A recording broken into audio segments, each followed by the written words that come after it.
La Caisse des Jardins des Chutes-Montmorency a présenté un bilan positif de leur activité à ses membres à l'occasion de leur assemblée générale annuelle.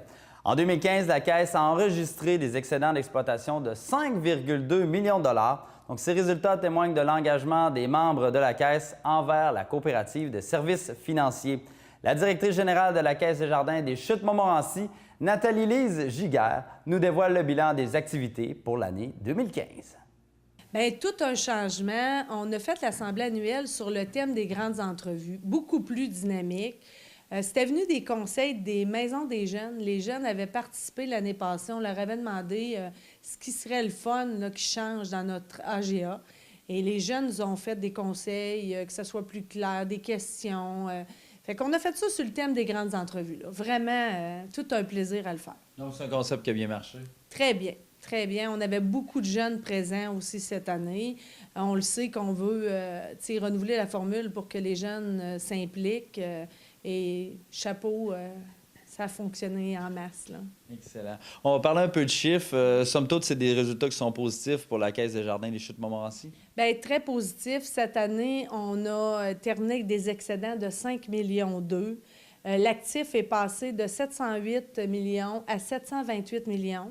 On est rendu avec un volume d'affaires de 1,5 milliard dans nos chiffres. Là. Fait que les gens nous font confiance. On a beaucoup de nouveaux membres. Fait que c'est très encourageant. Oui, c'est ça, c'est des bons résultats. Très encourageant. On va verser même cette année 1 million de ristournes à nos membres. Plus un fonds d'aide qu'on participe sur plusieurs projets dans le milieu, là, des projets porteurs. Là. Bon, parlons-en des ristournes. On parle d'1 million. Comparé à l'année dernière, est-ce qu'on augmente encore? Non, on est à 1 million. On verse le même montant. On a toujours besoin comme d'une sécurité au niveau de la sécurité de l'argent des membres. Donc, on investit dans nos réserves. Si je me permets de regarder, nos réserves ont augmenté de 14 %. Donc, on est à 57 millions de nos réserves, fait que ça donne une sécurité. Puis, on a aussi beaucoup d'investissements à faire, tout le virage informatique. Là, on sait comment ça va vite. On n'a pas le temps de se revirer que les cellulaires, c'est ça, ça a déjà changé beaucoup. Là. Puis, Desjardins, comme plusieurs autres caisses, bien, vous continuez à contribuer au développement du milieu. C'est une priorité pour nous là, d'avoir des implications. Fait qu'on participe autant monétairement que les gens s'impliquent. Là, on a beaucoup d'employés qui font du bénévolat dans le milieu, dans plein d'activités présentes. Fait que oui, c'est... Puis on a aussi la nouveauté des avantages membres. Les avantages membres, avant, on disait, bon, les ristournes, ça touche les gens, plus que tu as des produits chez Desjardins, bien plus que tu peux participer à la ristourne. Par contre, l'avantage membre, tu as juste besoin d'avoir un compte chez Desjardins. Fait que plein d'activités.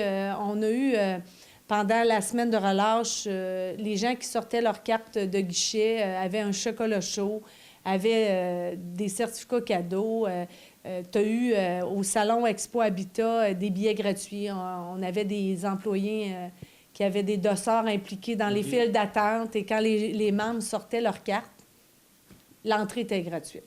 Ça, est-ce que c'est distinct à la Caisse des Chutes-Montmorency ou c'est un peu partout où vous avez développé ça? C'est l'ensemble du mouvement des jardins. Fait que dès que tu as une carte de guichet, puis que tu vois qu'il y a un avantage membre, même le truc, c'est demander est-ce qu'il y a un avantage membre.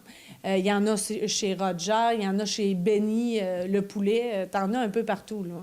Parce que c'est le fun, parce que d'habitude, quand on sort la carte, il faut payer. Fait que là, si on a un avantage, c'est une bonne chose. L'année passée, quand on s'est vu, les travaux commençaient à être amorcés ici, ça débutait, on voulait changer un petit peu le look, et je pense que c'est pas mal complété, là.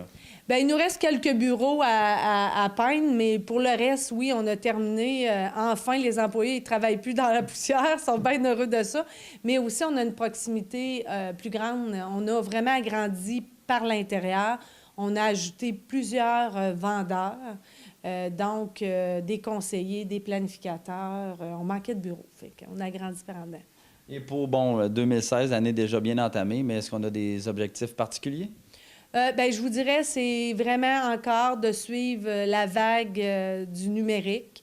Ce qui est très surprenant, quand les guichets ont sorti, on ne pensait pas qu'en 98, cette formule-là pouvait s'éteindre rapidement, mais il y a une baisse de presque 15 à 18 par année des guichets automatiques, ce qui est assez surprenant.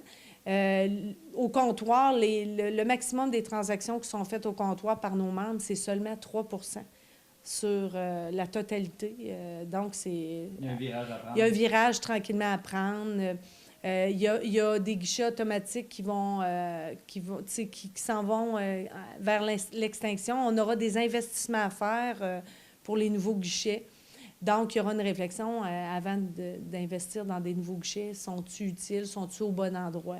Et tout ça. OK. Bon, j'imagine que vous allez nous informer à ce moment-là. Évidemment. Merci beaucoup. Merci. Bonne journée.